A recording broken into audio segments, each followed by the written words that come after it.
লেগে যেত, কিন্তু আপনি নবীজির চেহারা মুবারক দেখলে আমার 7 দিনের ক্ষুধা সেকেন্ডে দূর হয়ে যেত।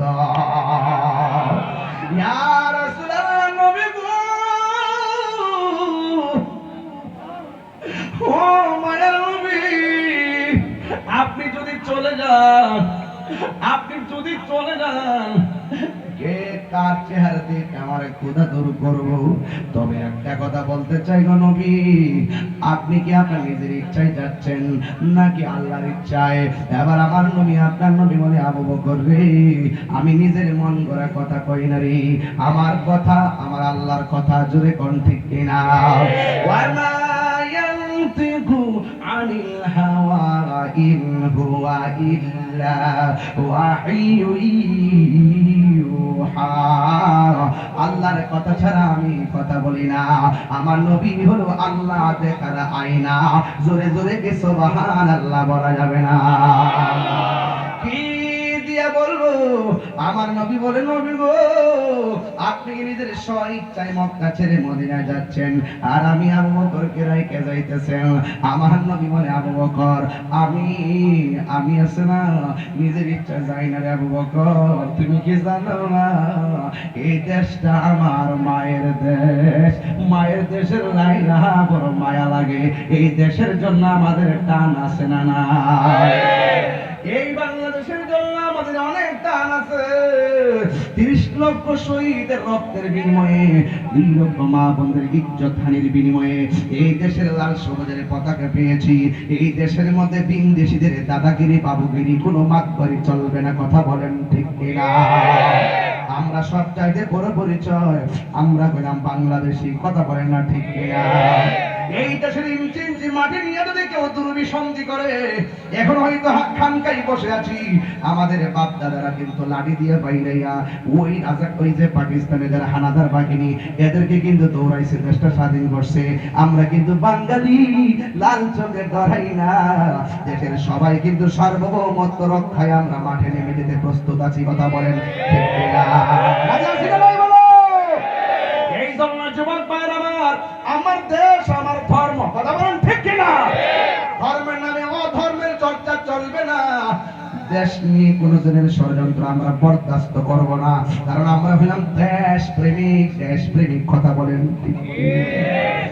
এরপরে আমার নবীকে, আবু বকর, এই দেশটা না আমার মায়ের দেশ, তবে আবু বকর তুমি টেনশন করো না, তুমি কান্নাকাটি করো না রে আবু বকর, আমি যেদিন রওনা হব তুমি আবু বকরকে সাথে কইরাই মদিনায় নিয়ে যাব। আর জোরে জোরে কন্যা আল্লাহু আকবার। এ বাবা, কোন দিন যাইব গো? আমার নবী দিন উল্লেখ করে নাই, দিনে যাবে নাকি রাতে যাবে, কয়টায় যাবে, আমার নবী উল্লেখ করে নাই। আমার নবী একদিন রাতের বেলা রওনা হইয়াই গেল। রওনা হওয়ার সময় ওই সাহাবীরা আমার নবী ডাকলেন, যেই সাহাবী খানায় কাবায় তিনি জন্মগ্রহণ করেছেন,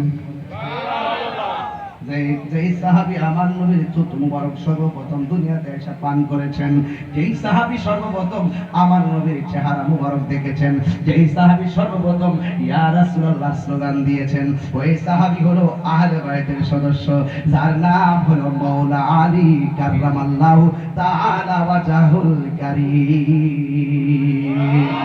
আমার নবী ডাক দিয়ে কয়, আলী রে,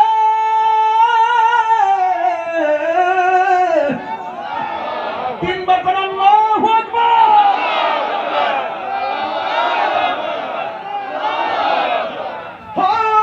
আলী, আমি মক্কা থেকে মদিনায় রওনা হয়েছি, দিনে না রাইতে, জোরে বলে না দিনে না রাইতে। আমি ঘর থেকে বের হয়ে গেলে কাফের আমারে ঘরে আইসা খুঁজবো, তুমি আমার ঘরের মধ্যে শুইয়া থাকবা। সুবহানাল্লাহ বলে, আর বড় করে বলেন আল্লাহু আকবার। মদিনা আমার জান, মদিনা আমার প্রাণ, মদিনাতে আছে আমার জানের জান, মদিনাতে আছে আমার জানে রব্বুল আলামিন তোমারি বুকে পাঠালেন আমাদের দয়াল নবীকে দয়ালেন আমাদের দয়াল নবীকে রব্বুল আলামিন তোমারি বুকে রব্বুল আলামিন তোমারি বুকে রব্বুল আলামিন তোমারি বুকে পাঠালে আমার দয়ালি নবীকে পাঠালেন আমার দয়ালি নবীকে সে কারণে আরে তোমার বাগানে সেই কারণে আমার বাগানে পাঠালেন কোরআন হাদিস দ্বীন ও ঈমান পাঠালেন কোরআন হাদিস দ্বীন ও ঈমান মদিনা আমার জান মদিনা আমার প্রাণ মদিনাতে আছে আমার জানের জান মদিনাতে আছে আমার জানের জান তোমার প্রতিটি ধুলি কণা সুন্নিদের কাছে দামি গহনা ঠিক কি না বলে তোমার প্রতিটি ধুলি কণা আমাদের কাছে দামি গহনা জোরে কি সুবহানাল্লাহ বলা যাবে না কি দিয়া বুঝাই রে এখন কি দোয়াশটা শুরু হইয়া গেছে আমার নবী বলে আলী রে এই আলী কি আমাদের এই পাহাড় তুলের আলীর মতো নাকি এই আলী হলো পাকে পাঞ্জাতনের সদস্য যারে ভালোবাসা ঈমানের অবিচ্ছা ধ্বংস আলী রাদিয়াল্লাহু তাআলা আনহুকে ভালোবাসা হলো মুমিন যাকে ঘৃণা করা হলো মুনাফিক বেঈমান ঠিক কি না বলেন ওই আলী রাদিয়াল্লাহু তাআলা আনহুকে আমার নবী ডাক দিয়ে আলী রে তুমি আমার ঘরের মধ্যে শুয়ে থাকবা আমি একটু মদিনায় যাইতেছি এবার আলী রাদিয়াল্লাহু তাআলা আনহুকে ঘরের মধ্যে বসায় যাওয়ার সময় আমার নবী বললেন আলী রে তুমি আমার ঘরের মধ্যে শুয়ে থাকবা তবে আমি নবী বইলা দিয়া যায়